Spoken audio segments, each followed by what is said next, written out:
all went to Elland Road together to watch the games. If pass goes astray, they can pick it up. Definitely not my best moment. In April 2020, as English football came to a standstill under a global pandemic, tributes flooded in from every corner of the game. Former teammates and rivals, players who had faced him down and those who had idolized him from the terraces, they all stopped to mourn the same man. Gary Lineker called him one of the most iconic figures of his era. Eddie Gray said he was as good as any defender that had ever played the game. And Leeds United announced that the South Stand at Elland Road, the end where the most devoted fans had roared their team on for decades, would bear his name forever. All for a man whose most famous nickname was Bites Your Legs. But here's the thing. If that nickname is all you know about Norman Hunter, then you do not really know Norman Hunter at all. Because behind the ferocious reputation behind the fan banners and the crunching tackles, there was a technical player of the very highest order, a center-back so complete that Don Revie, who built one of England's greatest club sides and managed the national team, called him possibly one of the greatest players ever. Not greatest defenders, greatest players, full stop. So who was Norman Hunter really? And how did one of English football's finest defenders spend an entire career being feared by everyone and understood by far too few? To answer that, we need to go back to Ayton Banks, a small village in County Durham in the early 1950s. Hunter grew up in the Northeast, a region that produced footballers the way coalfields produced dust. His father had already died before he was born. He was raised by his mother Betty in a household shaped by two football-loving uncles who recognized early that the young Hunter had something. At school, he was ordinary. On a pitch, he was not. Leeds United brought him to Elland Road as a 15-year-old in 1959. A ground staff apprentice working alongside boys who would form one of the most remarkable groups of players English club football has ever seen. Paul Reaney was there. Billy Bremner was there. Eddie Gray would follow. Don Revie had just taken over as manager, and he was building something from scratch. Because in 1959, Leeds United were a second division club going nowhere, playing in front of thin crowds at an unloved ground. Without a league title in living memory, Revie saw something in the thin lad from Durham. Hunter trained in the afternoons after the senior players had gone home, determined to close the gaps, willing himself into shape. Revie later said he knew immediately that Hunter would play for England. That belief proved correct. On the 8th of September 1962, Norman Hunter made his first team debut against Swansea Town. Leeds won. Reaney also debuted that same afternoon. Neither man would leave the club for another 14 years. What happened between that debut and 1976 is the story of a club transformed, and Hunter was at the center of almost every moment of it. By the end of the 1963-64 season, Leeds were second division champions. Hunter played every single league game. Revie's side were promoted, and they were not going back down. The following season, Leeds finished second in the first division, separated from Manchester United only by goal average. They lost the FA Cup final to Liverpool after extra time. Two near misses, back-to-back, for a club that 2 years earlier had been fighting relegation. The pattern of coming agonizingly close would haunt this side, but not forever. The trophies did come. The League Cup in 1968.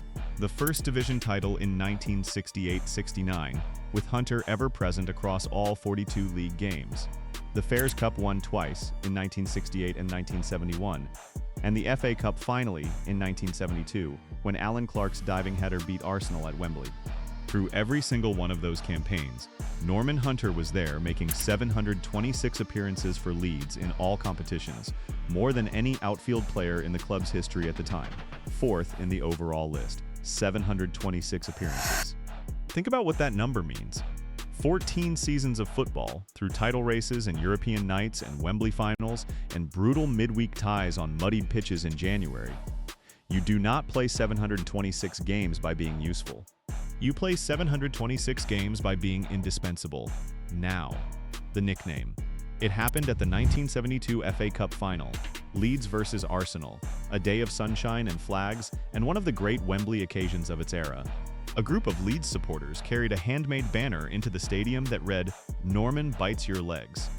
TV cameras found it. The country laughed. And from that moment on, for the rest of his life, Norman Hunter was bites your legs. He could not escape it.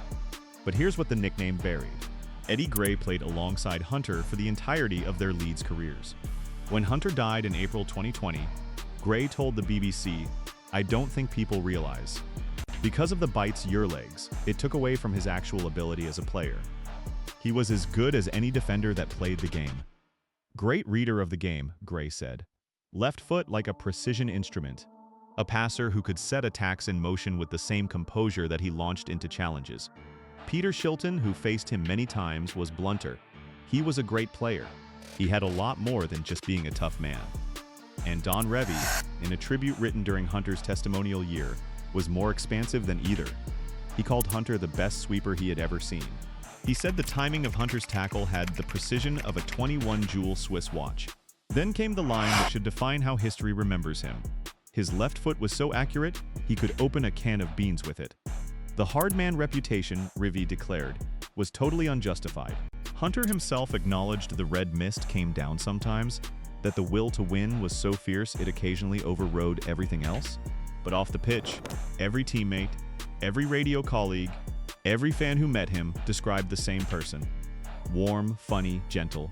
A gentle giant, according to his longtime BBC Radio Leeds colleague Ian Dennis, the most feared player of his generation. And somehow, simultaneously, one of the most likable. While Hunter was becoming a legend at Elland Road, he was also becoming one of English football's most bittersweet international stories. He earned his first England cap in December 1965, coming on as a substitute against Spain in Madrid. He would go on to earn 28 in total, a number that should have been far higher. The barrier, if you can call greatness a barrier, was Bobby Moore.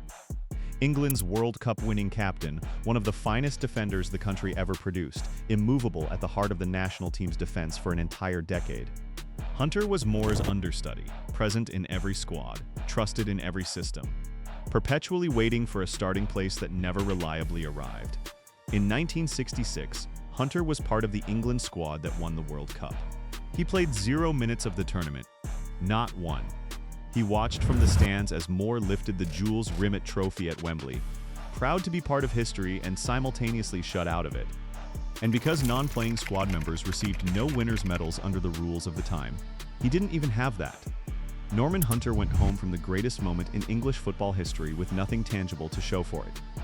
He had to wait 43 years. In November 2007, FIFA changed their regulations, recognizing non-playing members of World Cup winning squads with belated medals. And on June 10, 2009, Norman Hunter stood in the garden of 10 Downing Street while Prime Minister Gordon Brown presented him and 10 of his 1966 squadmates with the medals they had been owed for 4 decades. Hunter was 65 years old. The medal was real. The weight of everything it had cost to wait that long was real too. Back to 1974. Because 1974 was Norman Hunter at the absolute summit. Leeds United went unbeaten through the first 29 league games of the 1973-74 season. They were imperious. Hunter was at the core of a defense that conceded almost nothing, driving a side that played with such authority the title felt inevitable long before it was confirmed. Leeds were First Division champions for the second time.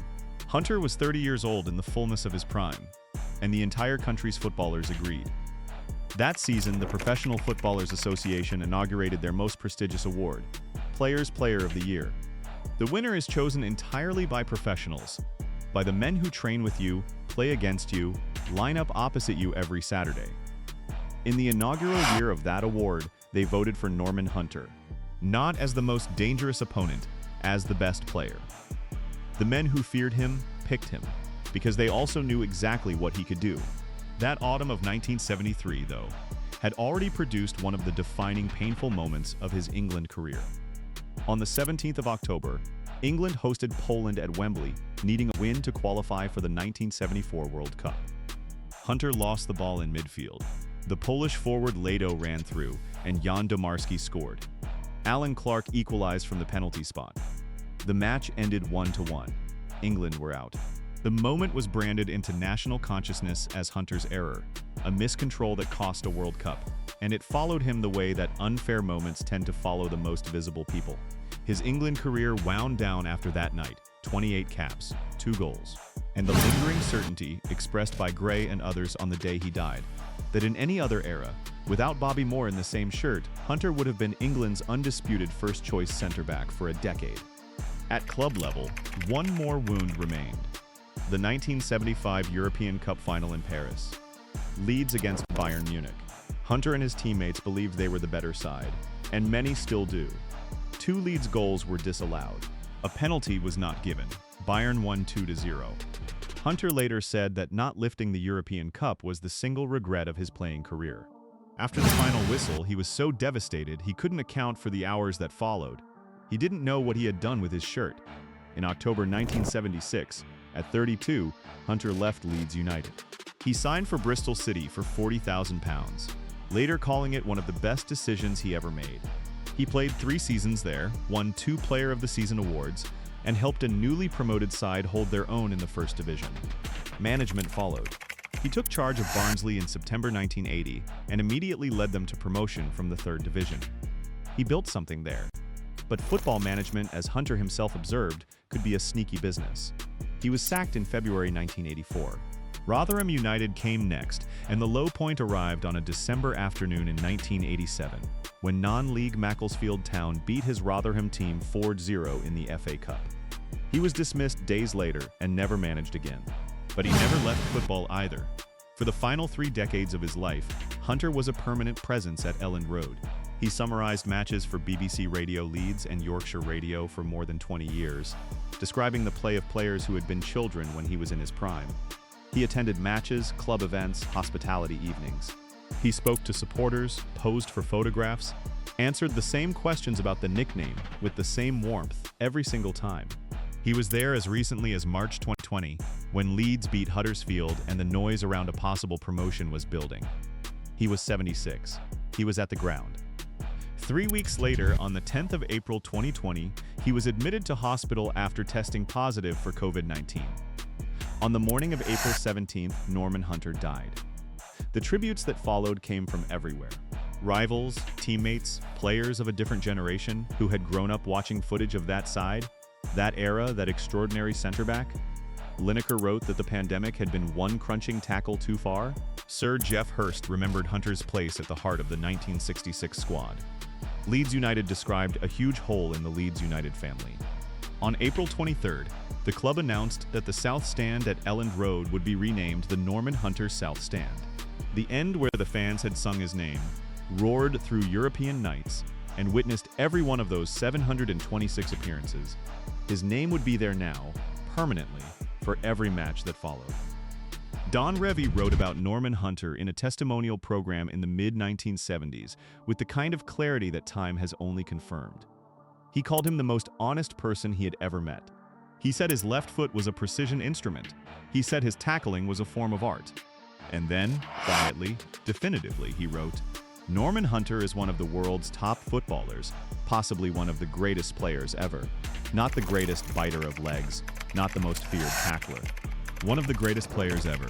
14 seasons, 726 appearances, 2 First Division titles, an FA Cup, 2 Fairs Cups, a League Cup, the first PFA Players Player of the Year, a World Cup winner's medal that took 43 years to arrive, a stand at Elland Road bearing his name. The nickname was a banner. The man was so much more. There will never be another Norman Hunter."